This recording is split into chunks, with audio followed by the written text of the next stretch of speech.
Alberto Varela faríase coa maioría absoluta no Concello de Vilagarcía os datos que dispoñemos agora mesmo. O Partido Socialista faríase con 11 concelleiros fronte aos 8 que tiña a toda agora en Rabella. O Partido Popular quedaría con 5, baixaría 2 e o Bloque Nacionalista Galego manteríase con 2 representantes. En común chegaría ao Concello de Vilagarcía con un único concelleiro, o tamén outro edil para Marea da Vila e outro representante para Ciudadanos. Son os datos dos que dispoñemos agora mesmo. O escrutinio aínda baixo, aínda está moi cativo, polo de agora son os datos provisionais que lle darían esa maioría absoluta a Alberto Varela no Concello de Vilagarcía. En Pontevedra, con estes datos dos que dispoñemos agora mesmo, co 26% escrutado en Pontevedra, o Bloque manteríase como primeira forza con 11 concelleiros, o Partido Popular quedaría con 10 e o Partido Socialista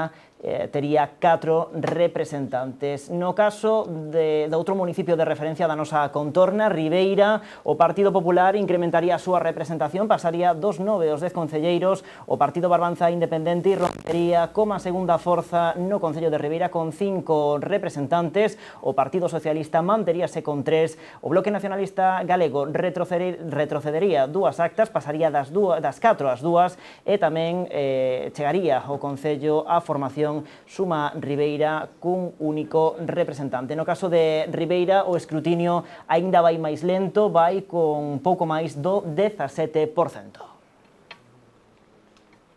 Bueno, son os primeiros datos que xa coñecemos a esta hora da noite. Esa maioría absoluta segundo o escrutinio en Vilagarcía que lle daría ese bastón de mando de novo a Alberto Varela, agora a fronte, segundo os datos dos que dispoñemos a esta hora, dun goberno con maioría absoluta. Incorpóranse de novo a esta mesa de análise aquí no Contrastes da noite decisiva Marta Rodríguez Arias e tamén Juan Fajardo. Boas noites de novo. Temos xa eses ansiados primeiros datos que nos levarían, por exemplo, no caso de Vilagarcía a unha maioría absoluta para o Partido Socialista e tamén cun retroceso do Partido Popular. Ainda hai que esperar, efectivamente hai escrutado un porcentaxe pequeno todavía para que eses datos sexan definitivos, pero todo apunta a que o Partido Socialista incrementa a súa representación, rozando a maioría absoluta ou acadándoa, e que baixa non só o Partido Popular, sen o resto das formacións políticas no Concello. O que sí me gustaría destacar é que parece ser que as enquisas noutros concellos tampouco teñen acertado, non? Porque parece ser que Manolo Ruiz no Concello de Ribeira incrementaría a súa representación, algo que nos vimos repetindo durante toda a campaña, cando as enquisas parecían decir que ese independente lle iba a sacar a maioría o goberno ao Partido Popular. Parece ser que non vai a ser así. Mesmo en Pontevedra, cando lle daban ao Partido Popular unha baixada de concelleiros, neste momento o Partido Popular, cun porcentaxe pequeno, repito, do escrutinio, parece ser que incrementa tamén a súa representación.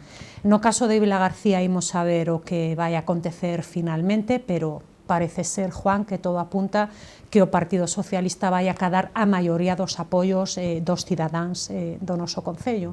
Sí, o cual sería significativo, ¿no? Porque Vilagarcía non é un concello dado a maiorías absolutas, pero, bueno, parece que a tendencia é eso. Evidentemente todavía faltan moitas mesas por escrutar e algunhas das que chegaron non son das máis significativas no sentido de que despois se repita no conxunto do concello eso, pero, bueno, é unha sensación que é así.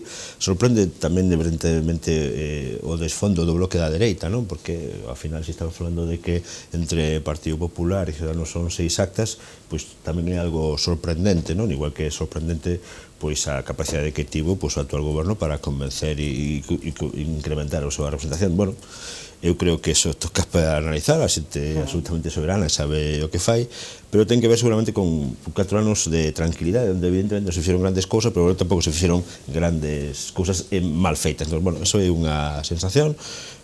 bueno, está ben que haxa un partido que teña que tomar a responsabilidade de goberno e a partir de aí habrá que traballar para ver o que pasa no futuro, pero de logo para min é sorprendente, non? En Vila García levan contabilizadas o 22% das papeletas, manteñen eses 11 concelleiros para o Partido Socialista, eses 5 para o Partido Popular. En Noia, entre tanto, levan escrutado o 12% dos votos, xa estamos vendo, indícame que xa estamos vendo eses resultados tamén en pantalla, vostedes dende a súa casa poden seguir o minuto a minuto dese escrutinio dende a súa localidade con ese baile de concelleiros segundo se vaya avanzando no escrutinio. Dicía eu que marchamos agora ata Noia, ali contabilizaronse xa o 12% das papeletas, o Partido Popular continuaría como primeira forza, pero retrocedería, pasaría de 8 a 7 concelleiros, o Partido Socialista manteríase con 4 representantes e a Marea Cidadá de Noia incrementaría a súa representación, pasaría dos 2 concelleiros aos 3, pola súa banda os noieses independentes agrupados manterían as súas 2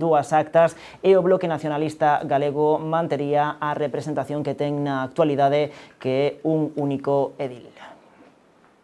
Como vedes a cousa por Noia? Bueno, por lo que nos conta, non? Que o crecemento no caso da Marea Cidadá incrementase, non? Sí, bueno, creo que aí todos tiñamos, creo que había un bo traballo entre estes 4 anos e se incrementa a representación, non? Eso parece, non? Seguramente tiñamos expectativas de máis incremento, pero hai que recoñecer que ali había un bo traballo realizado, pero sí que neste sentido que parece nestas municipais é que a xente parece que está un pouco cansada de tantos cambios electorais e está apostando basicamente, salvo nas grandes cidades, polo que sabemos, nas vilas medias en certa continuidade, non? Pero, bueno, eu creo que Noia o que sí é sorprendente que sigue sendo unha corporación con moitas forzas e que, dende logo, dará lugar a actividade e a unha mellora para o Concello de Seguro.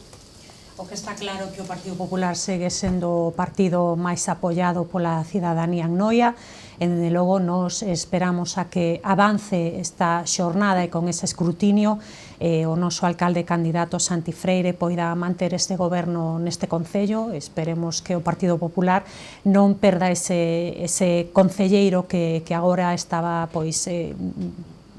formando parte e dirixindo o Concello de Noia. Dende logo, as expectativas do Partido Popular é seguir gobernando neste Concello de Noia. Bueno, imos ata o Concello de Barro, o que pode pasar esta noite no Concello de Barro, levan moi pouco escrutado, tan só o 7% das papeletas, pero con estes primeiros datos dos que se dispón arestora, o Bloque Nacionalista Galego faríase cunha maioría absoluta, 6 representantes para os de Abraldes, o Partido Popular retrocedería, perdería un concelleiro, quedaría con 4, e por último tamén retrocedería o Partido Socialista, que na actualidade ten 2 concelleiros e quedaría con un. Son aínda datos moi cativos, moi escasos, porque no caso de Barro levan pouco menos do 7% dos representantes, pero pode ser significativo tamén do que pode pasar esta noite no Concello de Barro. Pode ser tamén esa confirmación dese cambio de ciclo que se producía hai 4 anos coa derrota de Landín, histórico dirixente popular que levaba moitos anos á fronte do Concello, e se cadra o desta noite pode ser unha confirmación dese cambio de ciclo político, non, Marta? Dende logo é significativo que o BNG incrementa ata conseguir 6 concelleiros, non? E que o Partido Popular, sendo no 2015 o partido máis apoiado polos veciños de Barro, agora baixe un concelleiro. Sí que pode ser significativo este incremento de votos do BNG, que viña gobernando neste momento co Partido Socialista, que baixa, non? Parece que castiga o Partido Socialista este goberno bipartito en Barro, pero dende logo a tendencia de incremento do BNG está bastante clara, aínda tendo un escrutinio en porcentaxe moi baixo. Parece ser que a tendencia que o BNG, que era o que ostentaba a alcaldía, neste momento sexa o partido que máis rendemento lle saque a ese goberno nestes últimos 4 anos. Bueno, xa estamos vendo en pantalla ese resultado, escrutinio, xa digo, escaso, de momento levan pouco menos do 7% das papeletas. Se vos parece, marchamos tamén ata outro concello onde tamén podería haber un cambio político importante esta noite. Imos ata o concello de Cuntis, ali levan xa o 39, case o 39% do escrutinio contabilizado, e o Partido Socialista faríase con maioría absoluta absoluta. 7 concelleiros ten agora mesmo o Partido Socialista en Cuntis fronte aos 3 cos que contaba dende o ano 2015. O Partido Popular sufriría un descalabro considerable, pasaría dos 5 concelleiros aos 2, pola súa banda veciñanza de Cuntis tamén retrocedería, pasaría de 2 representantes a unha única acta e por último o Bloque Nacionalista Galego pois manteríase cun único concelleiro no Concello de Cuntis. Como lles digo, de momento co 39% do escrutinio contabilizado, o Partido Socialista tería maioría absoluta no Concello de Cuntis. Se repite un pouco, non, o caso que viñamos falando antes, que despois de un goberno de 4 anos dun tripartito entre o PSOE e un grupo independente e o BNG, ao final o que lle sacou rendemento a ese tripartito foi o Partido Socialista. Non sei se terá algo que ver o último resultado das eleccións xerais, onde vende obter esa maioría o Partido Socialista, esa tendencia ao alza dos socialistas, pero está claro que en Cuntis o Partido Popular, tendo estes datos agora en riba da mesa, baixaría 3 concelleiros. O PSOE non só subiría eses 3 que baixaría o Partido Popular, senón que incrementaría un máis ata os 7 concelleiros. Por tanto, penso que, inda que o porcentaxe de escrutinio é baixo todavía, indica unha tendencia que parece ser que o Partido Socialista se faría coa alcaldía e coa maioría absoluta no Concello de Cuntis. Pois imos tamén a Boiro, se vos parece, porque ali tamén habería cambios importantes no panorama político. O Partido Popular, a esta hora, co 20% dos votos escrutados, perdería a súa maioría absoluta, quedaría con 8 concelleiros. O Partido Socialista chegaría aos 4, na actualidade ten 2, e o Bloque Nacionalista Galego mantería a súa representación. Iniciativa Cidadá de Boiro pasaría de 2 representantes a un. Boiro Novo quedaría con un concelleiro, na actualidade tamén ten un único representante, e por último Ciudadanos tamén repetiría cun único edil na Corporación de Boiro. Como lles digo, son datos co 20% escrutado, temos esa perda da maioría absoluta para Dieste en Boiro. Todavía non está decidida a perda con ese 20% escrutado. Estamos falando dunha baixada de un concelleiro do Partido Popular de 9 a 8, todavía queda moita noite por diante e, dende logo, o noso compañeiro e alcalde de Boiro podería revalidar esa maioría. O que está claro con estes resultados, non hai dúbida ninguna que o Partido Popular é o partido máis apoiado no Concello de Boiro, con moita diferencia co Partido Socialista, o doble de concelleiros que o Partido Socialista, pero claro, vamos a ver entón en que queda o Partido Popular, porque esa é a clave. O Partido Popular o ten a maioría para poder gobernar en solitario, ou o resto das forzas políticas poderían arrebatarlle a alcaldía en Boiro ao Partido Popular. Esa é a cuestión. Entón, ao longo da noite, pensamos que con ese avance dos resultados e do escrutinio poderemos ter as cousas un poquinho máis claras. Non estaría mal, non? Pois un cambio en Boiro. Creo que, aparte, que estuvieran obligados a entenderse e a falar un montón de forzas políticas para cada un deles sumar o mellor dos seus programas e facer unha alternativa, non estaría mal. É unha tendencia, non? É verdade que están moi cercanos, o 50% de voto ainda así ao Partido Popular e pode pasar calquera cousa, pero, dende logo, bueno, é unha perspectiva que para Boiro é nova e sería interesante ver a posibilidade de que se entendesen, aínda que seguramente tamén o Partido Popular tería posibilidades de entenderse con algunha organización das que van a ter representación, non? Pero eu, como sempre digo, son moi defensor dos gobernos en coalición, porque creo que as maiorías absolutas teñen algunha ventaxa, pero casi todos son desventaxas, e a necesidade de entenderse seguramente sería positiva, incluso para un Partido Popular que perda a maioría absoluta e teña que entenderse con outra forza para gobernar, e, por tanto, pois escuitar a outras formacións que seguramente teñen moito que aportar, non? E, dende logo, saudar os compañeros de Boiro Novo que manteñen a súa representación, non? Eu entendo que Fajardo este a favor deses gobernos de coalición porque é a vosa vocación. Sen embargo, o Partido Popular é a vosa tendencia, Sen embargo, o Partido Popular sempre aspira a gobernar en solitario. Esa é a diferencia. Falando de maiorías absolutas, temos que marchar ata Sanxenxo. Ali levan escrutado o 27% dos votos. O Partido Popular, Telmo Martín, faríase co bastón de mando cunha maioría absoluta con 10 concelleiros. Na actualidade contaba con 8. Partido Popular, Sal, actualmente a segunda forza no consistorio, retrocedería, pasaría dos 4 os 2 concelleiros, e o Bloque Nacionalista Galego quedaría estaría como a forza que lideraría a oposición con 2 representantes. Outros 2 concelleiros irían parar pro Partido Socialista e Ciudadanos, con Vanessa Rodríguez Búa fronte, e rompería no consistorio cun único edil, cunha única edil neste caso, Vanessa Rodríguez Búa, quen fora concelleira de Sanxenxo, agrupación liberal, e que abandonara as filas de Gonzalo Pita tralo acordo de goberno dos liberais co Partido Popular. Outra maioría absoluta, pasamos de Sanxenxo a Ribadumia, de contado poderán vostedes velo tamén aí nas súas pantallas. En Ribadumia, os independentes de David Castro faríanse cunha máis que folgada maioría absoluta, co 14%, iso si, dos votos escrutados. Os independentes chegarían aos 9 concelleiros, o Partido Popular retrocedería dos 6 aos 3, e por último o Partido Socialista quedaría cunha única acta. Quen desaparecería da corporación ribadumiense sería Enrique Ubiña con Somos Ribadumia. Como lles digo, son datos aínda cun escrutinio escaso no caso do Concello de Ribadumia. A destacar esa maioría absoluta que daría a esta hora o poder a David Castro cunha folgada maioría de 9 concelleiros no pleno, e tamén a destacar neste Concello, no Concello de Ribadumia, a desaparición dunha das 3 patas do actual tripartito de Somos Ribadumia. Bueno, eu creo que seguramente o compañeiro Triqui estará a punto de conseguir esa acta, porque estamos falando do 4,94, bueno, ainda falta a noite e esperemos que sexa así, non? Eu creo que polo ben de Ribadumia sería bo. Iso é unha cuestión curiosa que pasa cos gobernos de coalición, que eu defendo, pero que evidentemente sempre acaban favorecendo a organización que máis peso ten no goberno, non? Eso é así, faz un esforzo para que goberne unha alternativa e ao final, digamos que as patas máis pequenas dese goberno de coalición ao final acaban pagando moitas veces os esforzos que se fan pola gobernabilidade. Por eso creo que hai que ter en conta cando unha organización que non ten unha maioría para formar parte un goberno e aposta por outra que ten máis votos que eles, pois é seguramente un elemento que deberían de valorar a ciudadanía, porque ao final sempre acaban pagando o pato nas seguintes eleccións. Pero bueno, eu espero que seamos capaces de volver a ter representación a través de Somos maioría, e en todo caso estou convencido de que dende logo hai un cambio importante que se repite e xa se consolida en Ribadumia, que é a desaparición do goberno do Partido Popular, do que era o seu feudo histórico na comarca. Non parece que xa o perden definitivamente para moito tempo.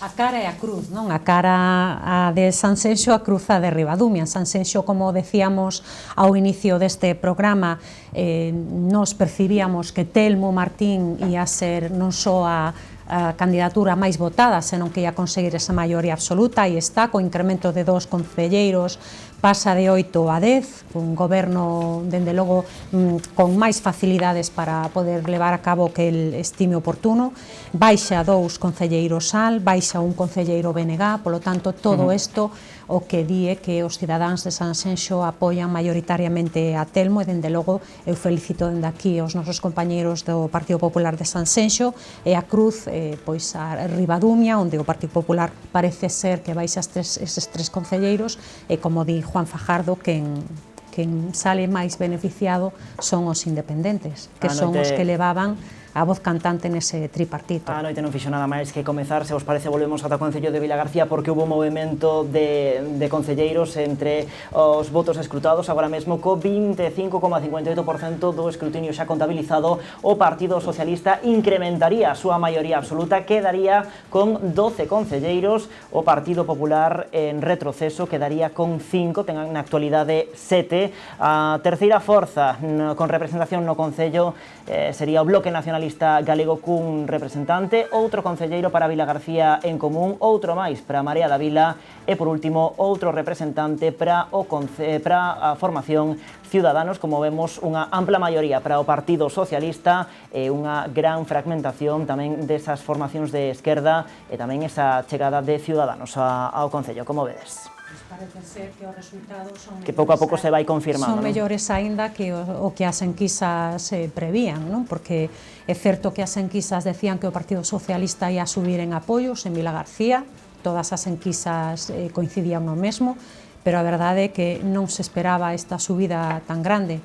Non sei se é tanto mérito do Partido Socialista como de mérito do resto das formacións políticas. O caso é que con 12 concelleiros o Partido Socialista poderá gobernar holgadamente durante os vindeiros 4 anos. Esperamos a ver como se vai desenvolvendo a xornada, pero dende logo a tendencia é esa maioría absoluta para o Partido Socialista, cunha subida, parece ser, de 4 concelleiros, e unha desgraciada baixada de concelleiros para o Partido Popular, con 2 concelleiros menos, e o resto das forzas parece ser que tampouco acadan unha representación bastante significativa. Se vos parece, imos agora ata o Concello de Meis. Ali tamén habería cambios a destacar, levan pouco escrutado, pouco máis do 11% dos votos, pero o Partido Popular perdería a maioría absoluta, quedaría con 5 concelleiros, outros 5 para o Partido Socialista, e por último o Bloque Nacionalista Galego, que quedaría no Concello cunha representación, cunha única acta da que goza agora mesmo. Quedarían fora eses independentes por Meis, con Serafín Melón á fronte. Falábase moito deses independentes e da posibilidade de que, bueno, pois pudiesen provocar ese cambio político no Concello de Meis. Finalmente, ese cambio chega pois co retroceso do Partido Popular, tendo en conta ademais que no caso do Concello de Meis tamén é importante destacar que a corporación mingua, porque pasa de 13 concelleiros a 11 coa perda de poboación. Neste caso, pois, o principal afectado vendo este resultado sería o Partido Popular, que, como digo, perdería esa maioría absoluta. José Luis Pérez pois quedaría sen esa maioría absoluta da que ven gozando pois dende hai moitos anos, alcalde dende o ano 1999, con maioría absoluta, sempre con maioría absoluta dende o ano 99, e, segundo estes primeiros datos, con 11% escrutado, perdería agora sí esa maioría absoluta, quedando con 5 concelleiros. Pois a verdade é que unha sorpresa, non, da xornada electoral o Concello de Meis, porque nas últimas eleccións o Partido Popular había cadado case o 52% do apoio dos votos emitidos. Con estes resultados, este porcentaxe de escrutinio, parece ser que o Partido Popular perde 2 concelleiros, perde esa maioría absoluta, e dende logo non é para o Partido Popular unha boa noticia. E ademais, pois, a tendencia non parecía indicar que no Concello de Meis o Partido Popular podería perder esa maioría, ese goberno, pero dende logo esperaremos a ver que pasa ao longo da xornada, pero ese empate co Partido Socialista deixa o Partido Popular nunha situación complicada en Meis. Sí, pero digamos que os votos que recibe o Partido Popular e o Partido Socialista en Meis son moi similares, e aínda que todavía son apenas os últimos votos independentes por Meis, isto seguro que tamén teñen que ver na baixada do Partido Popular, pero ao contrario do que di Marta, sí que parecía que no Concello de Meis se atisbaba que podía haber un cambio, non? E iso non eran as cousas que iban chegando dende logo ao resto de concellos a través da información que tiñamos, non? E cabe destacar que non cabe duda que nestas eleccións municipais está tamén funcionando o vento de cola das eleccións xerais e do crecemento da marca do Partido Socialista, que se está vendo beneficiada, aparte do que fagan os seus compañeiros no traballo local, digamos, destes votos de cola e de a coincidencia con as eleccións europeas, onde foron ou van a ser a primeira forza, e estou convencido de que iso ten arrastrado tamén voto para o Partido Socialista nas localidades e está levando a cousas como a que pasan en Meis, por exemplo. Se vos parece, marchamos ata o Concello de Outes. Ali o escrutinio está moi avanzado, rolda xa o 90%, vai polo 88,92%, e a noticia estaría en que o Partido Popular perdería a súa maioría absoluta e pasaría a ser a segunda forza no consistorio, e rompería o partido Compromiso Outes, anteriormente os membros de Compromiso por Galicia nesa localidade, que pasaría a ser a primeira forza con 5 representantes. O Bloque Nacionalista Galego volvería a ter representación na Casa do Concello de Outes, na actualidade carece dela, e chegaría a ese consistorio con 2 edís. E por último, o Partido Socialista pois mantería a representación que actualmente ten nese concello, un único representante. A noticia sería, sen dúbida, esa perda desa maioría absoluta do Partido Popular, que pasa de 8 a 5 concelleiros, e máis pasa de ser a primeira forza a liderar, neste caso, a segunda opción política dos veciños e das veciñas de Outes. Se lles parece, tamén falamos do Concello de Marín. Ali o escrutinio non vai tan avanzado, vai polo 33%, pero María Ramallo confirmaría a súa maioría absoluta e máis incrementaría, pasando dos 11 aos 15 concelleiros. o resultado da suma das papeletas cando se leva contabilizado o 33%, pouco máis do 33% deses votos. O Partido Popular, o Partido Socialista, perdería representación, incrementaría representación, pasaría dos 4 aos 5, e quen perdería representación sería o Bloque Nacionalista Galego, que quedaría cunha única acta, ten agora 3, e desaparecería da Corporación de Marín a formación Marea Marín, que na actualidade ten 3 concelleiros. Segundo os datos que coñecemos hasta ahora, desaparecería dese arco político do Concello de Marín. Bueno, temos a cara e o cruz, neste caso para o Partido Popular, con esa, de momento, perda da maioría absoluta no Concello de Outes e con ese reforzo da maioría no Concello de Marín. Sí, en Marín todo indicaba que María Ramallo, coa súa xestión durante estes 4 anos, ia reforzar esa maioría que ten para gobernar no Concello de Marín. Así parece ser que indica todo, cun incremento de 4 concelleiros. Penso que un respaldo importante á labor que a alcaldesa María Ramallo ten feito ela e o seu equipo durante estes 4 anos en Marín, non hai dúbida ningunha. A cruz, pois, Outes, non só porque o Partido Popular perda esa maioría, senón porque pasa a ser a segunda forza política. É un varapalo moi importante para nós, pero bueno, prefiro quedarme coa noticia de Marín desa suba de concelleiros, de 4 concelleiros, ese incremento de 11 a 15, e vamos a ver o que vai pasando en Outes. E a ver que pasa en Marín coa Marea, non? Bueno, sí, desde logo é sorprendente, non? E ten que ver seguramente coa reflexión que temos que facer as xentes que estamos no espacio do cambio, porque tanto Marea de Marín, que perde os 3 concelleiros, como a candidatura de Podemos, como Mar de Marín, pois se quedan fora da corporación, non? Creo que temos que facer unha fonda reflexión cos resultados que están dando moitos concellos, da necesidade de ser capaces de tender pontes e de chegar a acordos para evitar este tipo de situacións, pero desde logo está, e parece claro que aí pues a ciudadanía premia o goberno e é capaz de darlle máis votos, e en cambio, por exemplo, en Outes foi todo o contrario, non? Cando parecía que Outes tiña algunha non daba esa sensación, non? Pero bueno, desde logo estou bastante sorprendido con os resultados de Marín, non? Porque entre uns e outros tendrían casi 8%, pero por separado apenas chegamos ao 3% cada un de nós, non?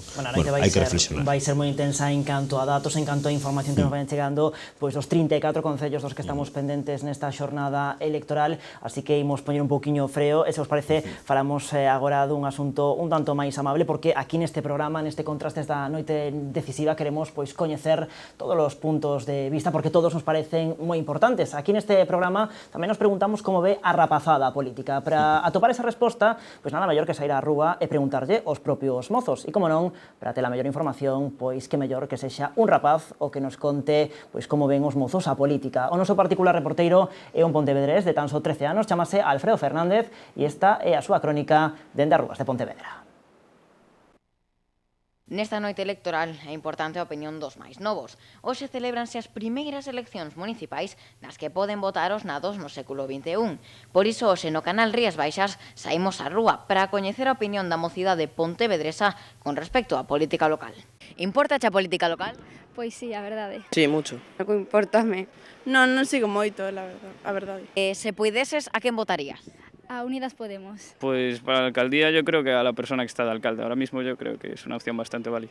Que sexan feministas, sexan tamén animalistas. PSOE, eu creo. Aínda que hai algúns que non o teñen tan claro. Pois non sei a verdade. Todos os mozos e mozas os que preguntamos tiran máis cara á esquerda, aínda que temos excepcións. Se poideses, a quen votarías nestes momentos? A Vox.